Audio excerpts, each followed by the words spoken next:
ये सब क्या है क्रिश? अरे कोई अपनी पत्नी के साथ ऐसे बिहेव करता है क्या? ऐसी भी क्या बात हो गई जो तुमने राधिका को बाहर निकाल दिया?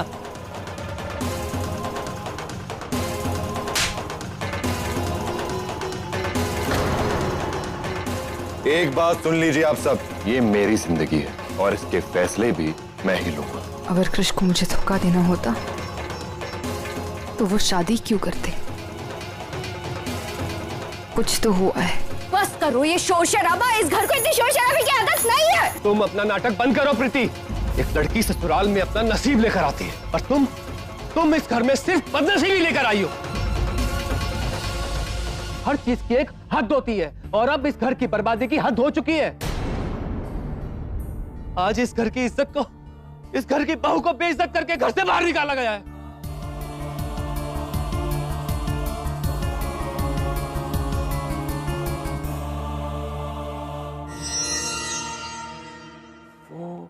इसे क्या जरूरत पड़ी है मधुमक्खी के छत्ते में हाथ डालने की? मुझे क्या पता। ओह बेटे ये सब क्या कह रहे हो? जरा शांत हो जाओ ना। शांत। ओम बेटा चुप हो जाओ। दुनिया में सबसे ज्यादा अच्छे इंसान के साथ ही ऐसा क्यों होता है? जब से मैं इस घर में आई हूँ तब से लेके अब तक अपना पूरा जीवन इस घर के सभी सदस्यों के लिए समर्पित कर दिया और सबकी तकलीफ का ख्याल रखती हूँ, लेकिन अपना दर्द किसी से नहीं कहती। सुबह मंदिर में दिया जलाने से लेके रात को घर की लाइट बंद करने तक घर का सारा काम करती हूँ और आज मुझे ये सब सुनने मिल रहा है। अगर कृष्ण ने अपनी पत्नी को घर से निकाल दिया तो इसमें मेरी क्या गलती? मुझ पर यह इल्जाम क्यों?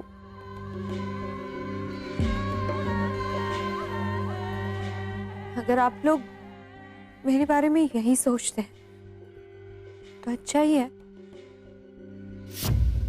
मैं आप सबके बीच में कुछ नहीं बोलूंगी।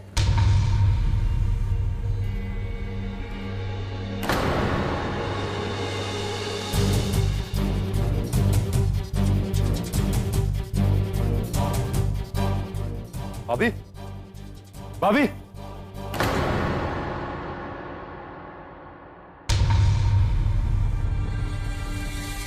मिल गई शांति आपको? बना लिया तमाशा? आपको जो कहना है ना मुझसे कहिए, मुझसे।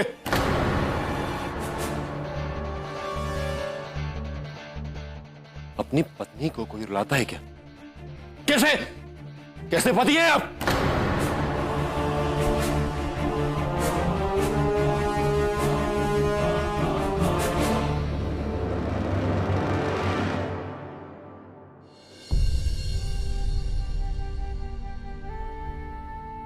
ओम,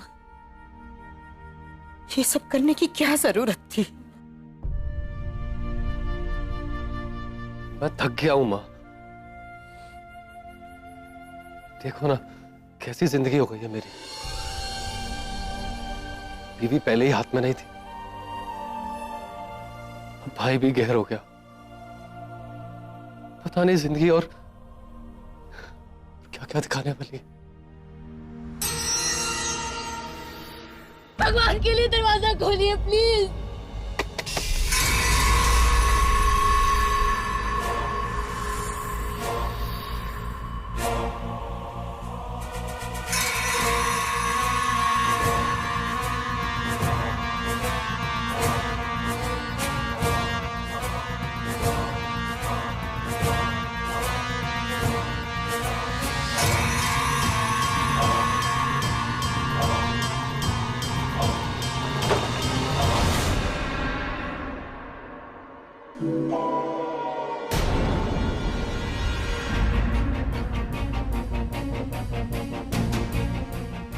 इंटरेस्टिंग।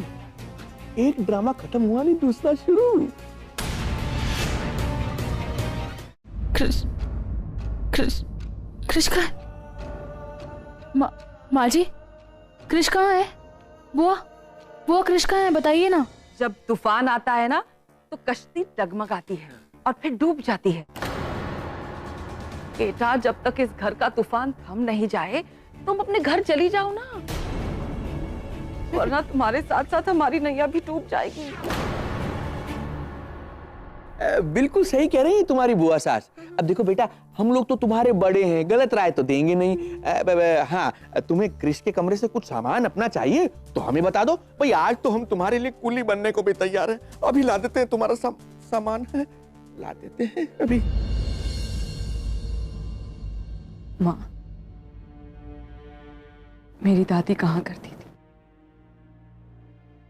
एक बार जब लड़की लाल जोड़े में अपने ससुराल जाती है तो वापस कफन में ही लौटती है। एक पति पत्नी का रिश्ता इतना कमजोर तो नहीं होता ना। कृष को मेरे सवालों का जवाब आज देना ही पड़ेगा।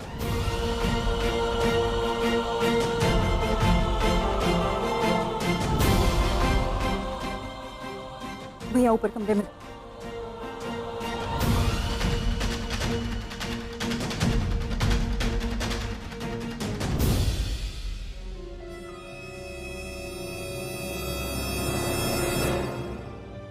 मैं उन्हें मना लूंगी, सब ठीक कर दूंगी।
कृष,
लोग पढ़ना लिखना तो सीख जाते हैं, लेकिन मैनर्स नहीं सीख पाते।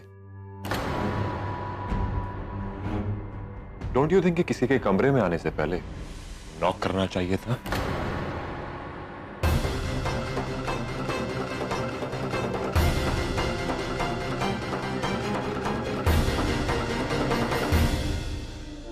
ओ कम ऑन, अब ये आई एम सो शॉक्ड ऐसे एक्सप्रेशन मत बनाओ। टू बी ऑनेस्ट, मैं भी चाहता था कि तुम्हें मेरे और प्रीति के बारे में पता ना चले,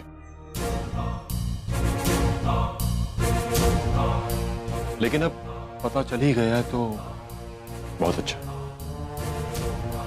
वो कहते हैं ना, जो होता है अच्छे के लिए होता है। अब कम से कम तुम मेरे साथ रहने की जिद तो नहीं करोगी। And the best part is, तुम्हें इस टूटे दिल के साथ इस घर से बाहर जाने में कोई तकलीफ नहीं होगी। देखिए ना कृष्ण, दिल तो टूट गया, लेकिन इस टूटे दिल की धड़कन में अभी भी आपका नाम है। मैं जानती हूं कि मेरे कृष्ण मेरे साथ ऐसा कभी नहीं कर सकते।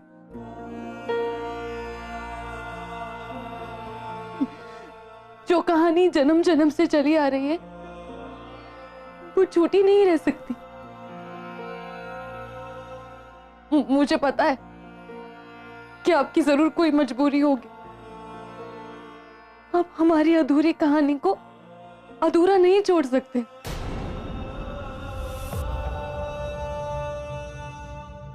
सुना था प्यार अंधा होता है, आज देख भी लिया।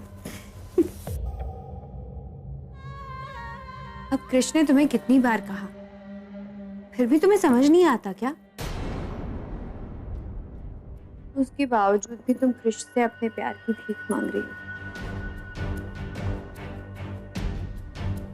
तुम्हारे प्यार ने तुम्हारे विश्वास को करारा चांटा मारा है, और तुम हो कि मानने को तैयार ही नहीं। वैसे तुम्हें याद है, तुम कह रही थी कल रात तुमने गार्डन में एक जोड़े को देखा था।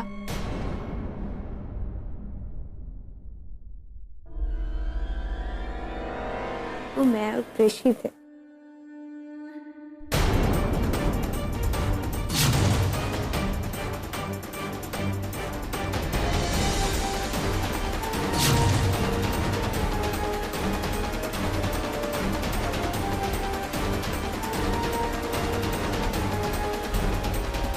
देखिए, बस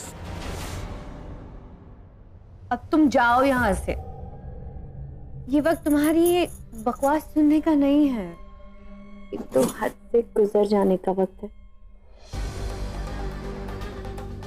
तो तुम्हारे लिए बेहतर यही होगा कि तुम चली जाओ यहां से।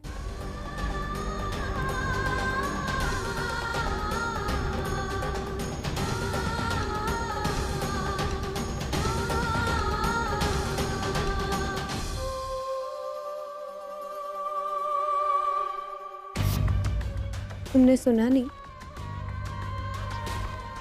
बहुत प्यार से कह रही हूं, पर मुझे बार बार किसी पे प्यार नहीं आता। अगर जिंदा रहना चाहती हो तो इस घर से और हमारी जिंदगी से चली जाओ।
मैं अपने पिछले जन्म की कहानी से मोहब्बत कर बैठी थी। चाहती थी कि जो कहानी अधूरी रह गई थी वो पूरी हो जाए।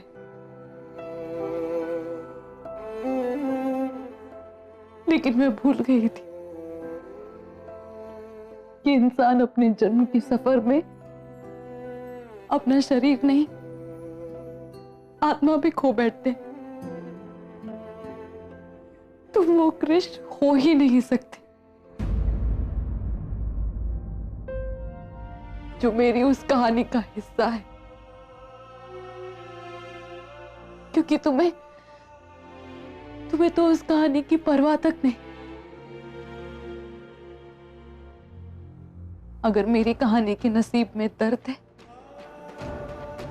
तो मैं उस दर्द में ही खुश हूं।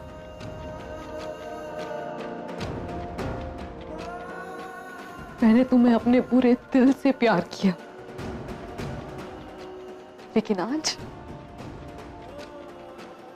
मैं तुम्हारी जिंदगी से जाते जाते अपने दिल में सिर्फ नफरत ले जा रही हूं। सिर्फ नफरत।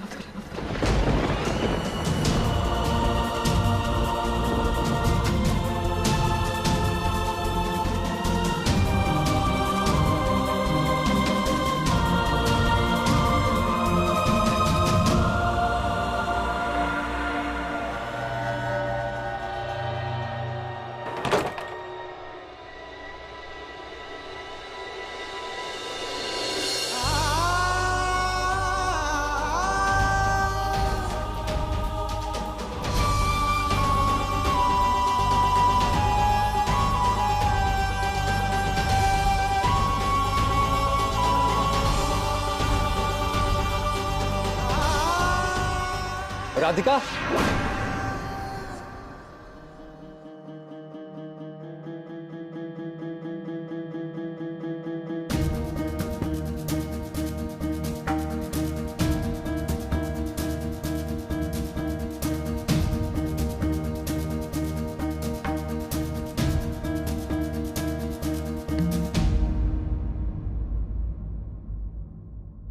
कहां जा रही हो राधिका? मुझे लगा था कि शायद एक तूफान के बाद मेरा घर ठीक हो जाएगा, लेकिन नहीं भैया, शायद घर तिनकों का बना हुआ था, या फिर तूफान बहुत तेज। सब खत्म हो गया भैया, प्लीज मुझे जाने दीजिए। नहीं राधिका, जब अपने रूठ जाते हैं ना तो उन्हें मनाया जाता है, गुस्से में उनका हाथ नहीं छोड़ा जाता। मैं उसे फिर से समझाऊंगा, वो जरूर मान जाएगा। वो दिल का बुरा नहीं है, बस कभी कभी छोटी छोटी बातों पर गुस्सा हो जाता है। मैं प्रीति से बात करूंगा, वो उसे जरूर मनाएगी। वो अपनी भाभी की बात कभी नहीं टालता। डोंट वरी राधिका, सब ठीक हो जाएगा। मैं हूं ना, मैं सब संभाल लूंगा। नहीं भैया, वो कुछ भी ठीक नहीं हो सकता। जब कोई घर बर्बादी के रास्ते पर निकल आता है तो चाहकर भी कुछ ठीक नहीं हो सकता। जिसके भरोसे पर मैं इस घर में आई थी, उसी ने मेरा भरोसा तोड़ दिया भैया। भरोसा तोड़ दिया? क्या हुआ राधिका, तुम ऐसा क्यों बोल रहे हो? भैया प्लीज, मैं आपके सामने हाथ जोड़ती हूँ, प्लीज मुझे मजबूर मत कीजिए, मुझे जाने दीजिए भैया। नहीं राधिका,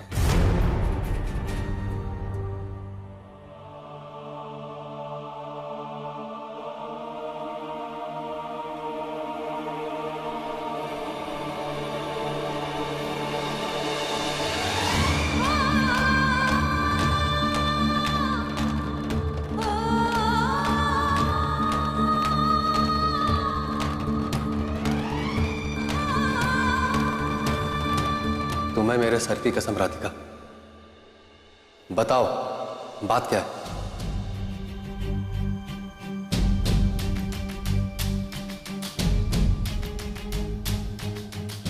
राधिका, मैं तुम्हारे बड़े भाई की तरह हूं और हर भाई को उसकी बहन के आंसू पहुंचने का हक तो होता है ना।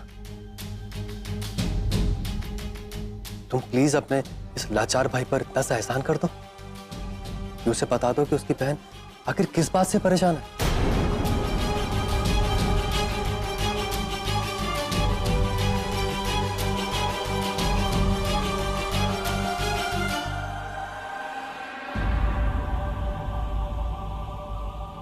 तो सुन लीजिए भैया, शायद ये जान के आपको भी उतना ही झटका लगेगा जितना मुझे लगा।